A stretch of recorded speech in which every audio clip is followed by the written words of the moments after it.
What is going on, you guys? My name is Rage and we are back today with another challenges guide video and playthrough. In today's video, we're going to be going through now specifically the original Alchemy for the Mystic Gear, difficulty 4 and difficulty 5. Definitely, in my opinion, out of all of them, the hardest challenge out of the new one. So with that being said, guys, let's get this party started, diving into the gameplay now.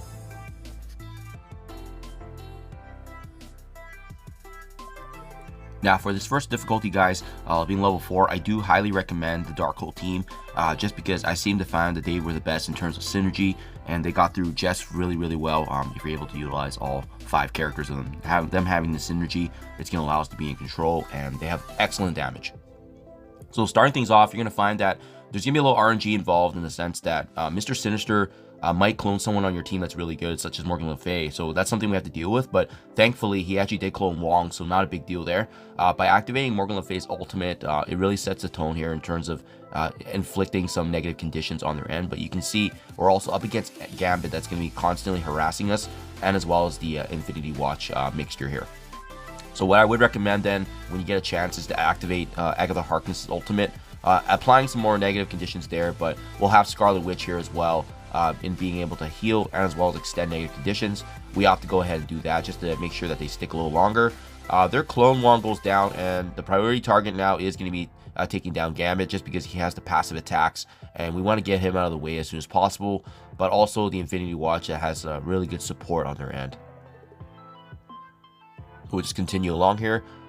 Again, this can potentially be a drawn-out battle just because of the synergies. But if you have Morgan Le Fay, all of her attacks being able to scale, especially I have her as a striker, and just her getting that second attack, it just does so much damage when it scales with HP.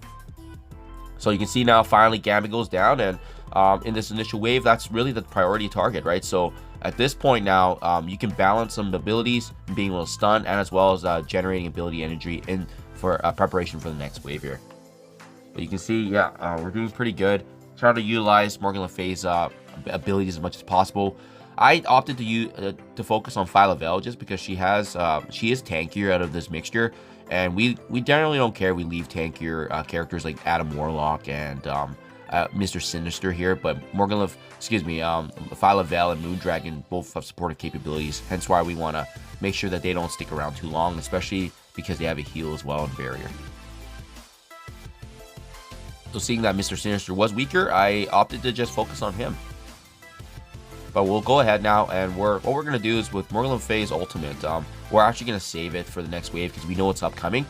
So that's why you do just want to try to use some basic attacks, generating ability energy. And same thing with Doctor Strange Heartless. You know, we could definitely use his ultimate, but it's just not worth it when we know that this wave is almost cleaned up. And at this point, we're really just trying to build up energy and prepare for the next wave. So 12 out of 15 enemies, it is going to spawn the next wave here, and the dangerous one is going to be Madeline Pryor, and as well as you know, just seeing elements of the Doctor Strange Heartless is back here, Emma Frost that can cleanse. So that's why we saved our abilities, guys. With the ultimate there, you can see how many enemies are disabled, and this is going to be an opportune time to activate Doctor Strange Heartless's ultimate, really cleaning up and wiping up the board. At that point, you should be able to clean up Madeline Pryor, as I've shown on screen, because if she gets a chance to use her ultimate, guys, it can be very dangerous for the team. So that's why it's important to really save those abilities and wave manage these enemies as they come. And yeah, now that we've got Mighty Thor actually ability block, we just go ahead and target her. But you're going to see there's the mixture of the heroes as Guardians here, as well as Ultron. So good to be mindful of. Ultron, not a big deal if he doesn't have his clones going, but once he has his clones going, it can be quite dangerous if he builds that up with energy. And he also has a very powerful ultimate ability. So do not drop your guard, guys. These guys can definitely hit hard in these higher difficulties for even these challenge events. So Wong is getting quite weak, unfortunately. He goes down. We weren't able to actually 3-star this, so ideally it would have been nice to, but keep in mind, guys, what we're after is difficulty 5, which is the last one to really be able to you know, maximize the amount of rewards we can get. So if you guys have found that your Wong also went down or someone went down, you can definitely reset, but personally I'm going higher than difficulty 4, so it doesn't really matter to me. But yeah, generally this would still apply if you wanted to do the 3-star unlock. It was just a little bit of a bad mixture of luck there in terms of our Wong getting attacked numerous times. And keep in mind too, Ultron has a revive, guys, so just just see how much damage he does. But thankfully, we have the barrier there, right, to kind of slow him down. And thankfully now we can go ahead, use Morgan Le Fay's ultimate, apply some ability blocks, and we're in a good spot. We're going to go ahead and finish off Ultron because we just don't want him to do more damage there. We can also stun Adam Warlock there as shown, just to slow him down.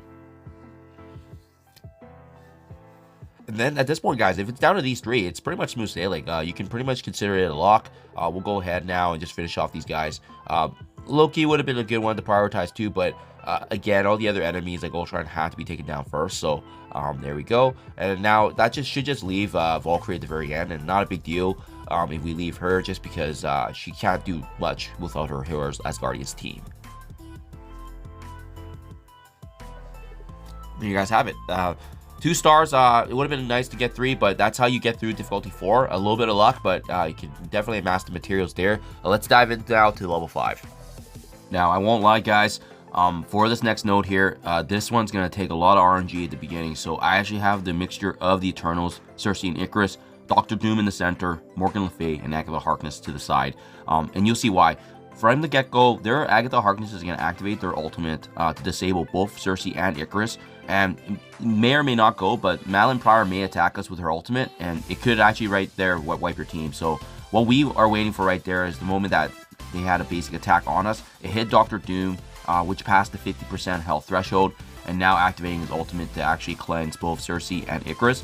Sometimes what you'll find is you may only get one of them cleansed. That's okay, but the cleanse needs to happen with his ultimate, because you can see by doing so, Doctor Doom's ultimate pretty much wipes out the entire first wave here. And that's really, really pivotal to set up this stage. Otherwise, I would actually just reset. So if you got into this point where you're actually able to get by and both Cersei and Icarus are somewhat cleansed, we go ahead, we finish off Madeline Pryor, and now we go ahead and finish off them with the damage dealers, such as Winter Soldier.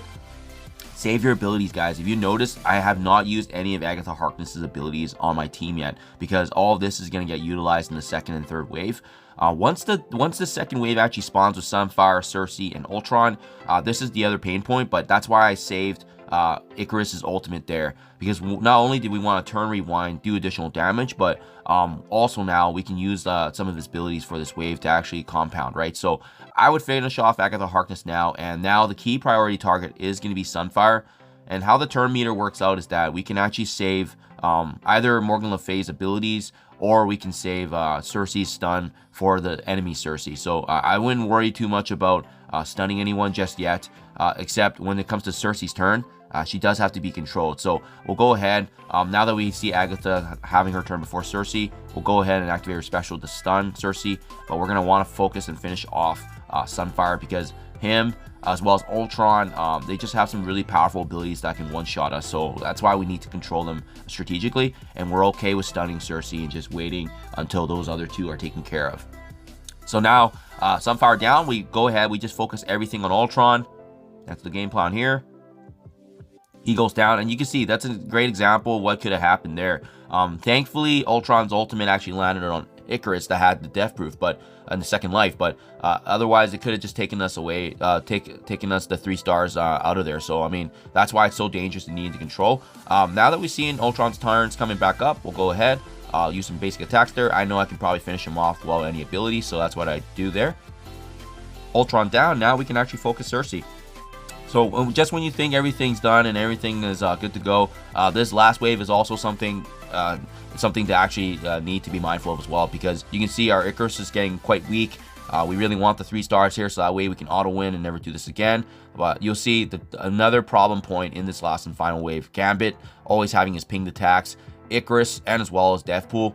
And that Deathpool, if she gets a turn to utilize her abilities, guys, or if any of the enemies fall, sorry, if any of our allies fall, she can just keep going. So we saved the majority of our abilities right now, especially with Cersei and Icarus. So we'll go ahead now. We're going to actually activate everything here, activating offense down, heal blocks. But the priority is going to be Gambit, taking him down because of his passive attacks continually landing on us. Thankfully, by this point, you should be able to get Icarus's ultimate back up again to flip everything if Luke Cage does actually use his taunt and defense up. We want to stun Deathpool just because, like I said earlier, if she gets going, it's going to be very dangerous for our team. And then afterwards, the priority is going to be Icarus and Deathpool. So I use some abilities there just to take advantage of the Striker and vulnerability on Deathpool, but obviously whoever's weaker, just make sure you finish off those two, because we want to essentially leave tanks lying around. So I go ahead, I use Agatha Harkness' special once again to actually stun Deathpool. I wasn't paying attention to Jessica Jones, unfortunately, that got cleansed, but that's okay, because you can see here their damage and everything. Everybody's really weak already, so we're in a really good spot. And thankfully, we have the abilities of Cersei here to actually flip. So there we go. Icarus goes down, Deathpool goes down, and at this point, guys, if you have all those main heavy hitters down, and you're left with Red Guardian, Luke Cage, and as well as Wong, you should be in a very good spot. We got even more luckier there that Dr. Doom actually got his abilities back, so in time for another ultimate. I don't know if you'll have time for this because this is a jam-packed wave, but thankfully healed us up, which is really, really good.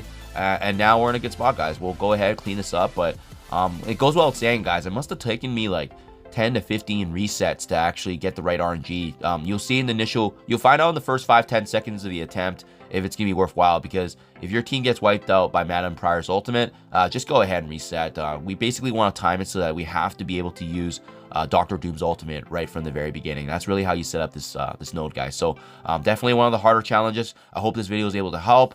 Good luck, guys, in your endeavors, and I'll see you guys in the next one.